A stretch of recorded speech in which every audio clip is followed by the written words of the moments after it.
दर्शन मात्रे मान कामाला पूर्ती. जय देव जय देव. नमस्कार मंडळी, मी रुपाली तुमचं पुन्हा एकदा स्वागत करते आजच्या एका नवीन ब्लॉगमध्ये. आणि अपेक्षा करते तुम्ही सर्व ठीक असाल आणि स्वतःची काळजी घेत असाल. तर गणपती बाप्पांच्या आगमनानंतरचा हा दुसरा दिवस आहे आणि त्या दिवशी आम्ही सकाळी आरतीपासूनच ब्लॉगची सुरुवात केली. तुम्ही बघू शकता मस्त अशी आरती देवाची चालली होती. प्रज्ञासुद्धा ढोलकी वाजवत होता आणि मग त्याने आरतीसुद्धा घेतली. खूप छान दिवसाची सुरुवात झाली कारण गणपती बाप्पा विराजमान झाले होते आपल्या घरी. आणि त्यानंतर दुपारी ना ते जेवण वगैरे आवरलं आणि त्यानंतर माझ्या जाऊबाईच्या शेजारचे जी मंडळी आहेत तर ती दर्शनासाठी आली होती.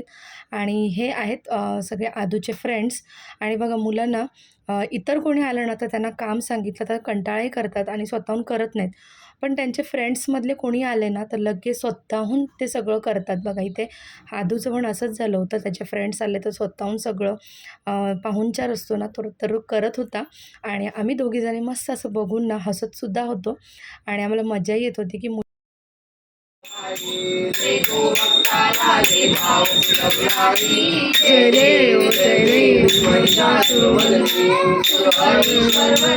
इव्हनिंगची आरती केली आणि त्यानंतर मग आम्ही निघालो विसर्जनाला. तर आज दादांच्या घरी गणपती बाप्पांचं विसर्जन होतं. म्हणजे त्यांचा गणपती बाप्पा जो आहे तो 1.5 दिवसाचा येतो.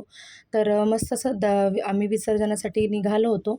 लवलोला गाडीमध्ये बसवलं होतं कारण थोडासा पाऊस होता आणि आम्ही सगळ्यांना बाहेर मस्त असा डान्स चालला होता आमचा. आणि खूप सारा पाऊस पडत होता आणि त्याच पावसामध्ये ना आम्ही डान्स करत होतो.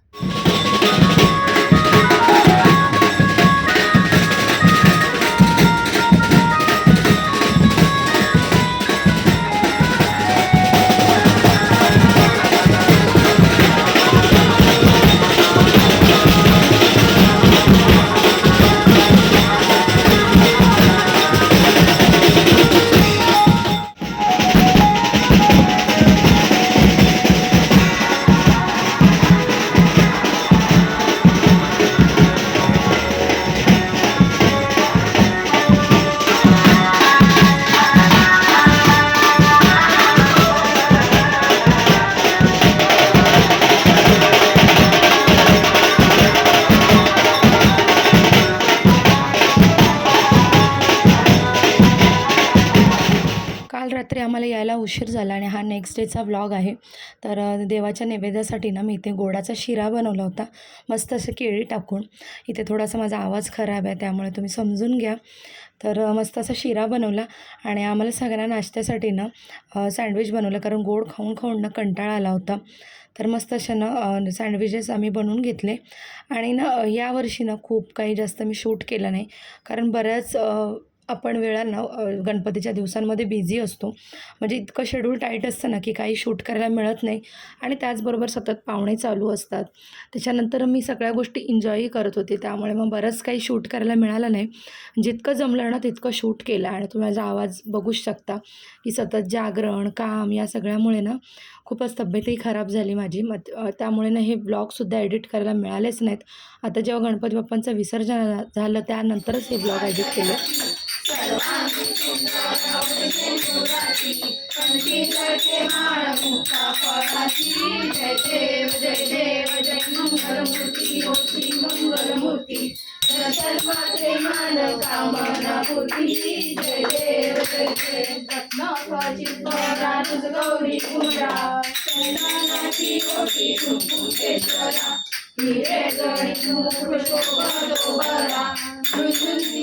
आज जेंट्स मंडळी घरी कोणीच नव्हते त्यामुळे आम्ही दोघींनीच ना देवाची आरती केली. आणि तशी आरती येते पाठ आहे पण तरीसुद्धा ना पुस्तक सोबत ठेवलं होतं का तर चुकलं वगैरे तर म्हणजे मागे पुढे व्हायला नको त्यामुळे. आणि साईड बाय साईड इथे मुलांची पण मस्ती चालली होती बघा. मुलं इतर वेळेला ना ओरडून ओरडून बोलत होते पण आज कोणी नव्हतं तर मुलांच्या तोंडातून आवाजही निघत नव्हता.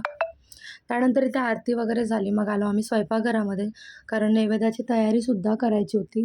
म्हणजे सकाळचं काय असतं ना आम्ही गोडाचा शिरा वगैरे किंवा गोडाचा नैवेद्य दाखवतो आणि त्यानंतर दुपारी पूर्ण स्वयंपाकाचा नैवेद्य दाखवतो आणि त्यानंतर पुन्हा संध्याकाळी ना गोडाचं काहीतरी पदार्थ असं आमच्या घरी ना म्हणजे नैवेद्य दाखवण्याची पद्धत आहे.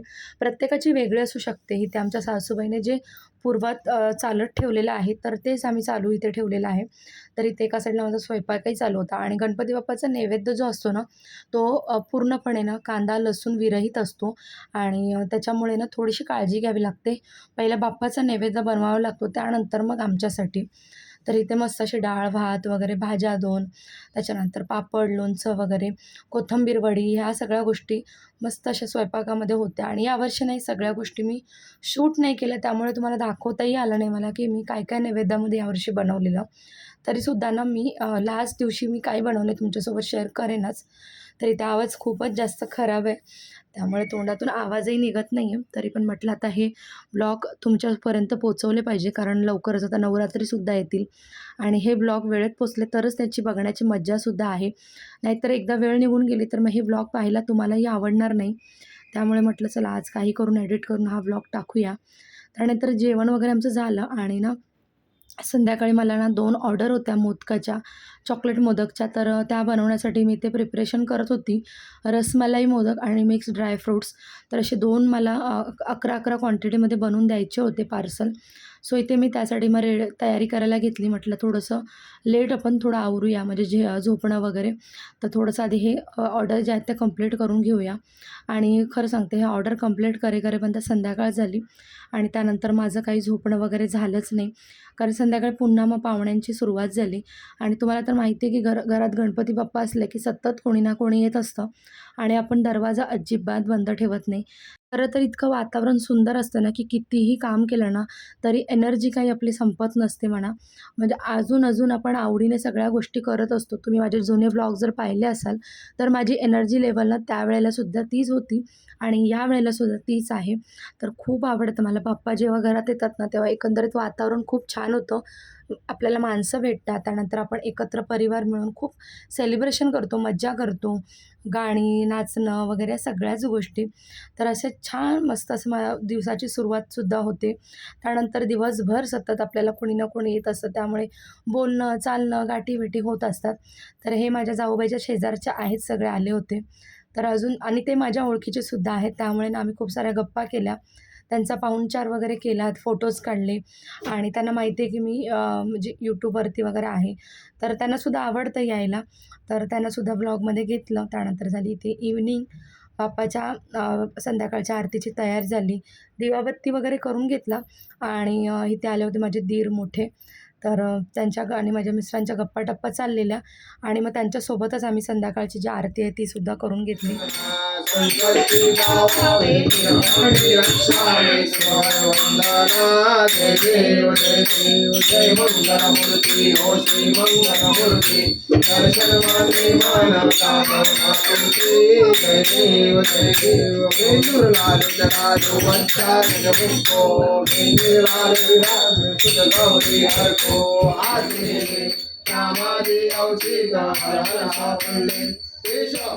अशा प्रकारे ना आजचा जो ब्लॉग आहे तो मी इथेच एंड करते. पुढे आम्ही खूप मजा केली पण ते काही मी शूट केलं नाही, त्यामुळे तुमच्यापर्यंत पोहोचवणं मला ते अशक्य आहे.